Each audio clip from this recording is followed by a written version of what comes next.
Olá, bom dia. Seja bem-vindo a essa edição do A Notícia de Frente. Hoje é quinta-feira, dia 30 de julho. Seja bem-vindo, chega junto, participa que o programa está recheado de informação para você. Bom dia, Antero, tudo bem? Bom dia, Nayara, bom dia, Lúcio. Bom dia ao telespectador e telespectadora. Tudo bem? Oi, Lúcio, bom dia. Bom dia, Nayara, bom dia, Antero, e bom dia a você que nos honra com a sua companhia. Vamos então aqui aos casos de coronavírus em Mato Grosso, sempre atualizando vocês aqui no A Notícia de Frente, o último boletim divulgado pela Secretaria Estadual de Saúde. Aí na sua tela o balanço, 48.854 casos confirmados da doença. Tem 28.941 pessoas que já se recuperaram do coronavírus. 1.752 óbitos, ou seja, mortes, e a taxa de ocupação de UTI caindo, viu? 79,94%. Temos aí no estado inteiro 92 leitos de UTI do SUS disponíveis. É porque morreram de ontem para hoje 54 pessoas, né? Então, você pode ver que a taxa melhora mais ou menos nessa proporção. Se pegar o número de leitos de ontem, aí você vê menos 54 pessoas que morreram, quer dizer, são menos gente e mais leitos. É porque foram 52 mortes. 52, ao invés de 54, 52 mortes. 52 o que é um número altíssimo para Mato Grosso, né? O Rio Grande do Sul, que é um estado muito mais populoso que o nosso, teve ontem o seu maior número 70. Né? Nós tivemos só 18 a menos. Lúcio, tem aí as medidas preventivas. O centro de triagem da Arena Pantanal é uma, a distribuição do kit Covid também, tanto em Cuiabá quanto em Várzea Grande. Isso deve ter aí, a gente deve ter o balanço se surtiu ou não efeito nas próximas semanas, né? Ou já temos um reflexo disso, dessas medidas? Tem que aguardar um pouco, né? Porque o centro de triagem lá da Arena Pantanal começou a funcionar há poucos dias. A gente falava aqui no programa de ontem que com esse centro de triagem, né, fazendo o serviço que as prefeituras deveriam fazer, principalmente as prefeituras de Cuiabá e Várzea Grande, aumenta a testagem, né? As pessoas vão lá na busca de atendimento médico, estão tendo esse atendimento. Quem é diagnosticado lá como positivo pelo coronavírus, né, vai acabar aumentando aí também esse número de casos, né? O governo combatia aí as projeções, mas estamos aí o quê? Com 50 mil casos confirmados, esse é o número de hoje? É, o último balanço. Próximo disso, Isso, não é isso? Isso, quase 50 mil E vai casos. aumentar o número de casos. Pela testagem, né? Pela testagem. Pela Tomara testagem. que diminua o número de mortes. É justamente Né? isso que eu pergunto, porque lá no centro de triagem, assim como é feito em Cuiabá e Várzea Grande, pelo menos é para ser feito, quem nos fala sempre se está acontecendo ou não são os nossos telespectadores, é para se distribuir aquele kit preventivo, né? O chamado kit Covid. Estão fazendo essa distribuição em todos esses centros. É injusto uma crítica que foi feita, né?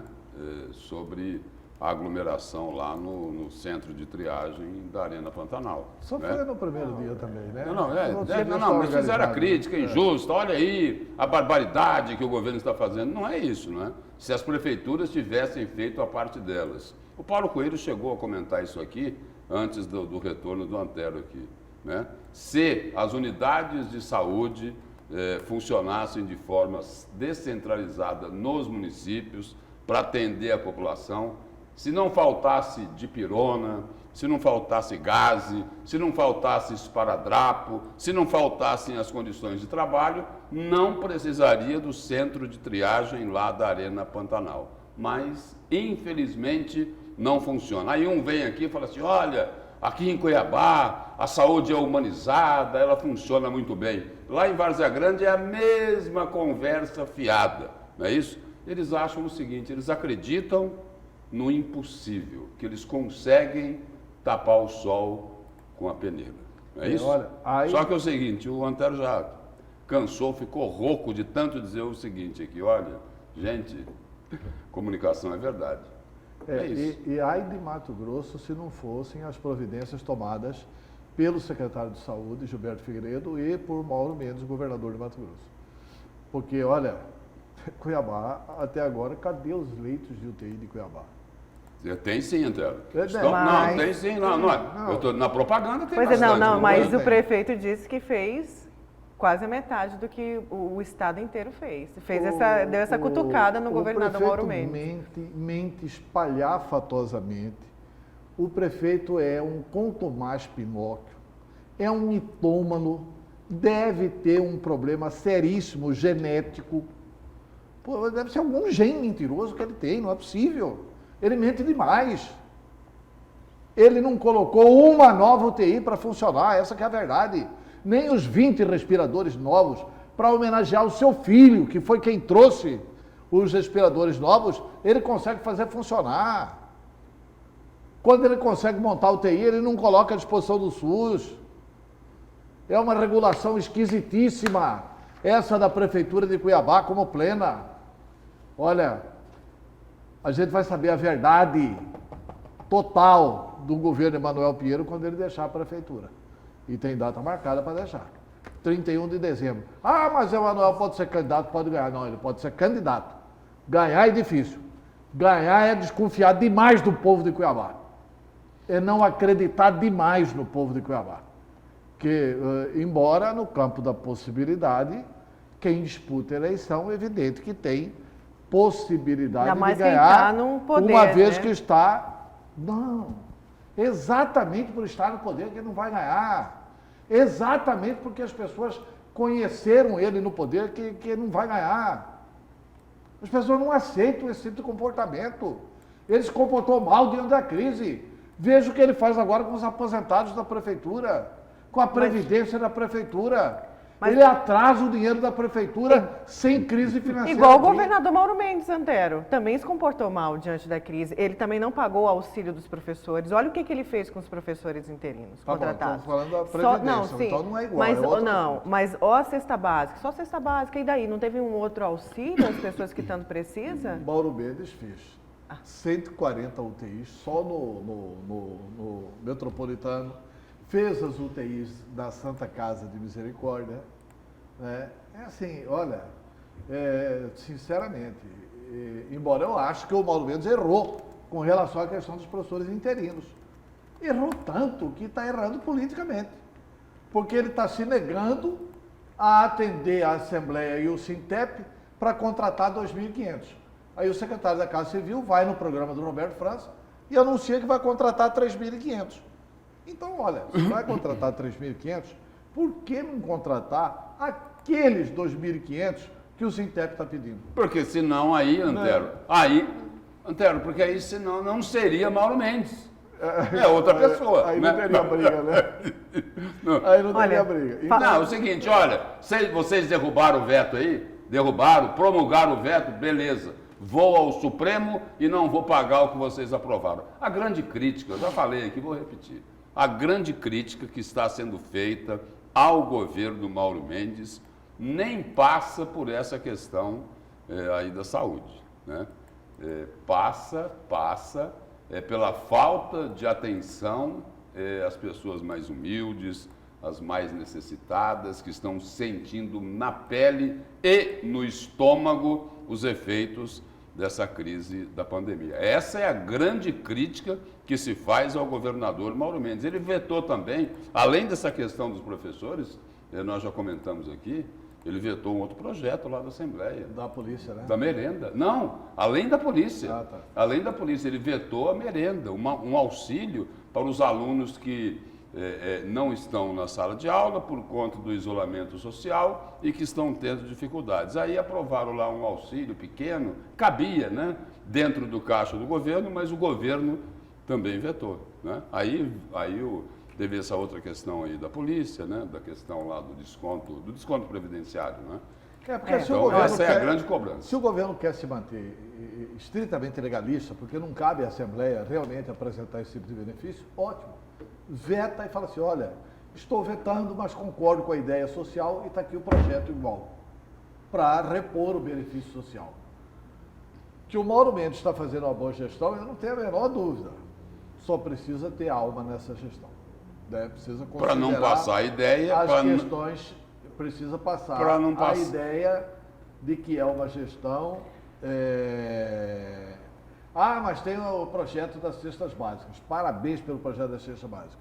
Mas é preciso mais do que os projetos das cestas básicas. É isso que a gente fala. Olha, falando em Covid... para não passar a ideia, só complementando aqui, né, para fechar, para não ficar passando a ideia de que o governo prioriza os grandes, os tubarões, né, que dá muito mais atenção para a elite do que para os mais pobres, os mais humildes, que estão em dificuldades. E são necessárias medidas de proteção social que não foram tomadas até aqui e tem sim dinheiro para isso. Agora, tem uma consideração, e eu faço isso em relação à observação da Nayara, que eu falava aqui da Previdência, falou igual ao Mauro Mendes, não, diferente de Mauro Mendes. Mauro Mendes tratou a Previdência com seriedade e até com mais rigor. Embora esse rigor tenha sido barrado agora pelo Tribunal de Justiça. O Tribunal de Justiça mandou descontar. Mas prometeu e não cumpriu, né, Antero? Sobre a alíquota do. Estou dizendo, foi barrado pelo Tribunal de Justiça. Porque o Tribunal de Justiça mandou descontar só o que a legislação federal autorizou descontar dos policiais militares. Que é 9,5. Então, os militares tiveram uma vitória importante no Poder Judiciário. Desnecessário. O governo podia ter feito a sua reforma e tal. E a outra Mas o problema do Emanuel é muito mais grave que isso, gente. Ele está pegando aqui o recurso da Previdência, ele não está pagando a Previdência dos servidores. E aí embutiu, e aquela casa lá, que é uma casa não sei do que mais, além de ser casa dos horrores, é uma casa carimbadora dos absurdos que o Emanuel decide, que é a Câmara Municipal de Cuiabá, aprova de que de fevereiro a dezembro ele pode não pagar. Ou seja, ele pegou a irresponsabilidade dele e jogou para o próximo prefeito. Por quê? Precisa desse dinheiro na campanha eleitoral? Como que é isso? Não, mas ele pediu para pagar, só o seguinte, olha só o absurdo. Ele pediu ele pediu para não pagar o que ele não está pagando desde fevereiro. Não, sim. É isso que a Câmara aprovou. Foi isso. É isso que esta Câmara Municipal aprovou. Não é? E aí depois ele só, não, a oposição é despreparada, é de má fé, eles querem palanque. Espera aí, e a Câmara Municipal, que é chamada lá, como que é mesmo? Puxadinho do Palácio Alencastro, que faz tudo o que o Palácio Alencastro determina. E aí, que discurso que eles vão fazer agora? Que eles fizeram a coisa certa? É isso? De prejudicar os servidores? Mas espera aí, Emanuel não está pedindo autorização para deixar de pagar. Ele já não estava pagando. Isso daí mostra o seguinte, mostra que um outro discurso que a Prefeitura de Cuiabá vem fazendo há um tempão é um discurso furado e mentiroso. Porque o prefeito diz o seguinte, olha, as contas de Cuiabá estão equilibradas. Conversa fiável. Se estivessem equilibradas, ele estaria pagando a previdência dos servidores. E outra coisa, falou, já perdemos mais de 80 milhões com a pandemia. Ué, por que é que o governo do Estado não teve esse mesmo problema na arrecadação? É um problema de competência aí? Será que é isso? Não sei. Será que é isso? E Lúcio, o Valdir do CPA complementa aqui, ó. Bom dia, bancada. Antero, sabe o que o governador Mauro Mendes fez com os aposentados? Aquele Faltou falar sobre isso. Pois é, que Faltou pagava. falar sobre isso. Vamos, Fez aquele aposentado que pagava R$22 de previdência, ele e os amigos deputados aprovaram uma lei para descontar 840, é o Valdir do CPA. Não, aí é o seguinte, aquele aposentado que não recolhia nada para a previdência, dentro daquela lei nacional, no teto do INSS, a partir daquele que ganha R$3.000, ele passou a pagar 14%. Isso daí é o seguinte, é corretíssima a crítica do telespectador, do Valdir. É corretíssimo, porque é o seguinte, o aposentado não pagava. Só que ele não pagava. Só que essa crítica precisa ser estendida, né, Lúcio? Ela precisa ser estendida. Está correta a crítica do Valdir ao governo, ao Poder Executivo, mas ela precisa ser estendida ao Poder Legislativo. Mas ele falou os amigos deputados, o Mauro Mendes e os Então, amigos a deputados. crítica foi Ele inteiramente estendeu correta aos amigos para o Executivo e para o deputados. Legislativo. Porque a Assembleia é o seguinte, o deputado que é da base, que é amigo do governador, tem que votar contra o governador em algumas questões. Essa é uma delas. Mas eles não votam contra, porque eles perdem os cargos, Antero. Eles perdem as verbas, não é? Porque é o seguinte, eles têm que dizer amém. Não é para indicar cargo. Eles têm que dizer, eu sei que não é, mas essa é a crítica que também está sendo feita lá dentro da Assembleia. Do seguinte, olha, o que chega do Palácio aqui, todo mundo aprova, né? Então, e o seguinte, e a Assembleia, só para colocar assim a verdade inteirinha, o governo, na realidade, queria taxar todo mundo. Não era quem ganhava, não era quem ganha acima de 3 mil, não. Queria taxar de 0 todo a mundo, 3, né? desde um salário mínimo. Pois é. Né? Bom, Com quem trabalhou a vida inteira, não ganha muito, ganha dentro da média e passa a pagar a Previdência. agora a gente vai trocar de assunto, vamos voltar a falar do caso Isabelle Ramos, porque tem depoimento marcado para hoje, depoimento dos médicos que atenderam a jovem no dia 12 de julho, após ela ser morta por um tiro supostamente acidental. E também tem novidades desse caso.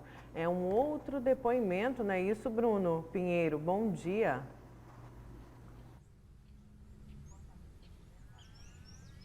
Exatamente, Nayara, muito bom dia.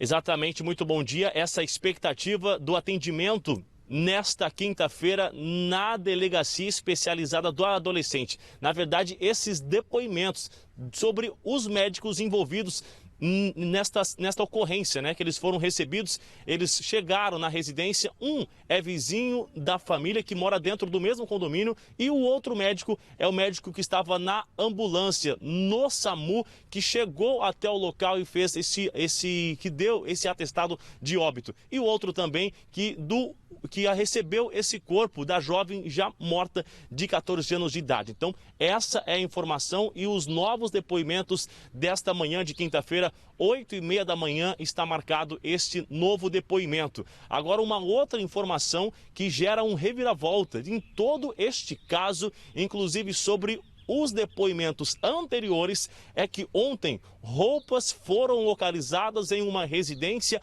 ao lado da casa de Marcelo Sestari, ou seja, ao lado da residência em que Isabelle, de 14 anos, morreu. Esta residência é de quem? Então, vamos lá. É a irmã da jovem que atirou, também de 14 anos, já que elas são gêmeas, certo?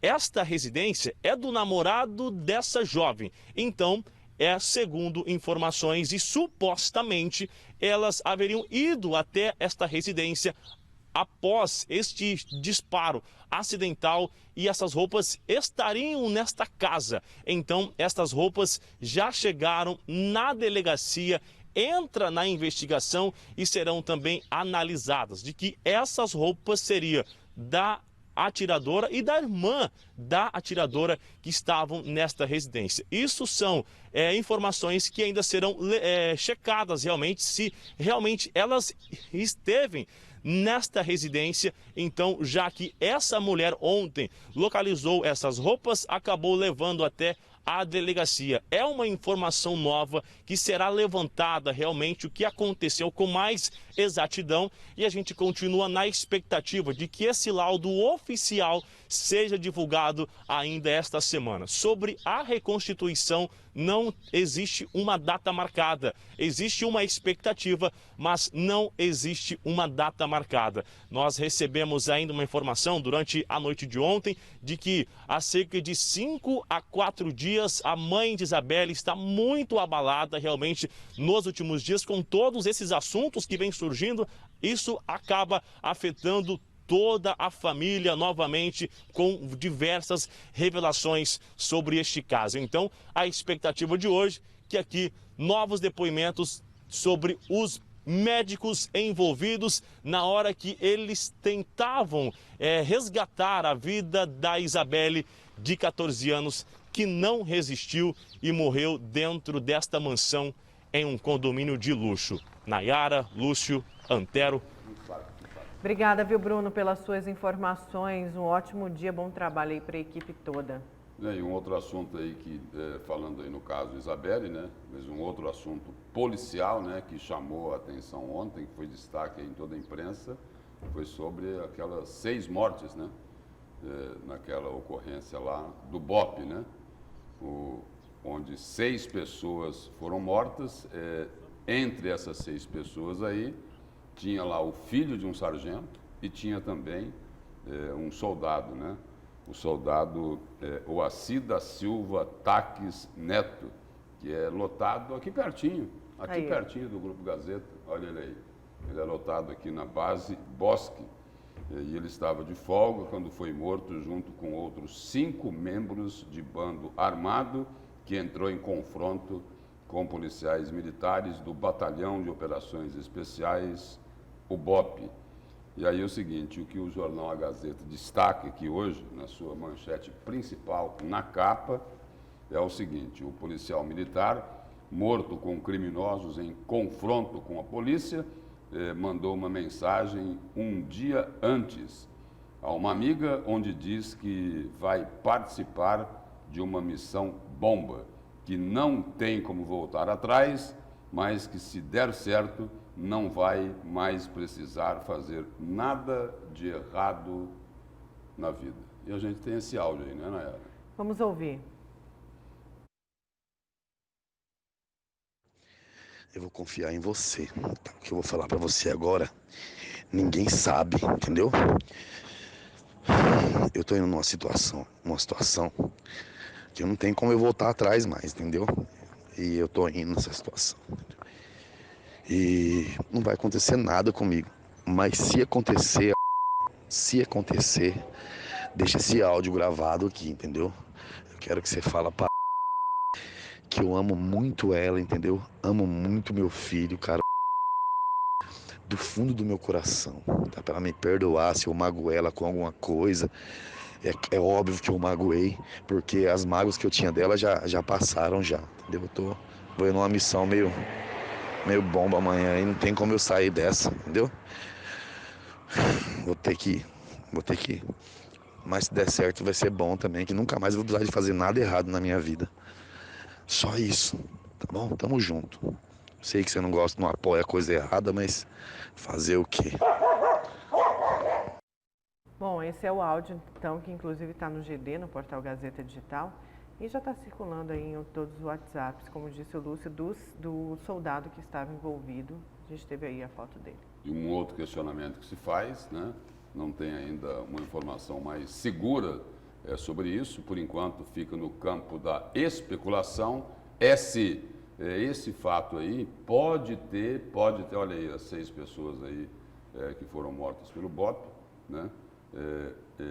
A especulação que se faz é a seguinte: e aí, esse caso aí tem alguma coisa a ver com facções criminosas?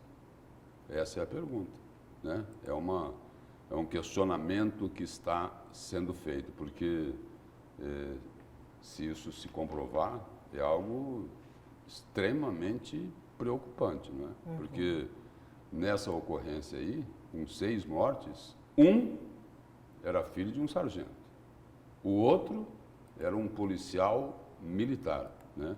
Então, se acabasse comprovando que isso daí tinha alguma ligação com facções criminosas, é algo para que a sociedade fique muito, mas muito preocupada mesmo. Certo. Porque nós estamos falando não é de órgãos, né? Mas de pessoas que atuam na segurança pública para defender e proteger a sociedade. Vamos torcer, vamos esperar para que não tenha nada a ver com facção criminosa. E agora eu quero saber os destaques de vocês para hoje, Antero, qual que vai ser o seu? O destaque é o seguinte: os bandidos do colarinho branco se organizaram agora. Ainda policial, então. Não, acho que merece. Mereceria, porque são bandidos do colarinho branco que se organizam agora. Alguns de toga, outros sem toga, né? Eles estão tentando agora barrar a candidatura do Sérgio Moro. Depois dos ataques de Augusto Aras à Lava Jato, ontem o presidente, pasmem, o presidente do Supremo Tribunal Federal, que é também presidente do Conselho Nacional de Justiça. Ele propôs lá no CNJ o seguinte: ex-juiz, o que Sérgio Moro é? É ex-juiz, né? Ex-juiz e ex-membro do Ministério Público, para se candidatar, tem que cumprir uma quarentena de 8 anos. Ou seja, eles querem barrar no tapetão a possível candidatura do Sérgio Moro. É que de 1500 até 2020, o juiz que começou a punir bandido de colarinho branco foi Sérgio Moro com a Operação Lava Jato. Então hoje há uma união da República. Augusto Aras, o bolsonarista que ocupa a Procuradoria-Geral da República. Membros do Supremo Tribunal Federal e membros do Congresso Nacional atuando contra a Lava Jato e agora querem proibir a candidatura do Sérgio Moro. Querem impedir a candidatura do Sérgio Moro. Se bem que tem o princípio de direito, né? Se você faz uma lei agora, a lei não retroage. A lei só pegaria juiz daqui para frente. Acho até que tem que ter uma quarentena. Mas uma quarentena de 8 anos é mais ou menos dizer o seguinte, porque o que o presidente do Supremo disse foi assim: não pode juiz, membro do Ministério Público, fazer demagogia, punindo a autoridade e depois ser candidato. Ou seja, Selma Arruda fez demagogia, né, que prendeu o Silval Barbosa. O que eles querem dizer, para a gente entender, é assim: olha, não pode punir gente granfina, gente da Casa Grande, porque isso dá repercussão, isso valoriza muito o juiz e valoriza muito o membro do Ministério Público, e aí eles não podem ser candidatos. Ora, eles vão acabar com o reino da impunidade? Olha, a nossa elite é muito ruim. Tem um sociólogo, o Gessé de Souza, eu até não comungo do pensamento dele não, porque ele é petista, mas ele escreve um livro, A Elite do Atraso. Nossa elite é muito atrasada, infelizmente. Eles querem manter os privilégios. E quem pune a corrupção, eles querem proibir de entrar na política. Nesse caso aí, o que querem é decretar a inelegibilidade do ex-ministro e ex-juiz. A sugestão Sérgio é Moro. exatamente essa, para mudar a sugestão do Toffoli. Tem que acrescentar na lei de inelegibilidade de que juiz tem que ter 8 anos. Ex-juiz tem que ter 8 anos de quarentena.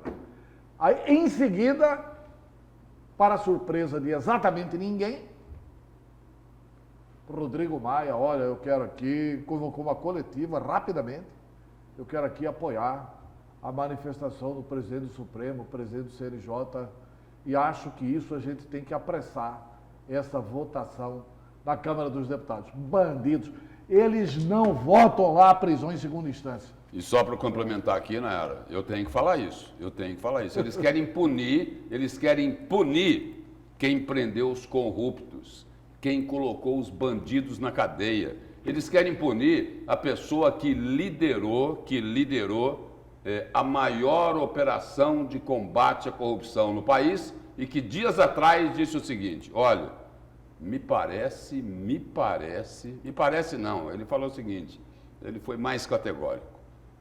O governo federal parece que perdeu a vontade de combater a corrupção. Depois do Flávio perdeu mesmo. Depois a gente volta nesse assunto. Qual que é o seu destaque? Vamos voltar nele, né? É importante esse assunto. Qual que é o seu destaque, Lúcio? Não, meu destaque, eu venho aqui para Cuiabá, né?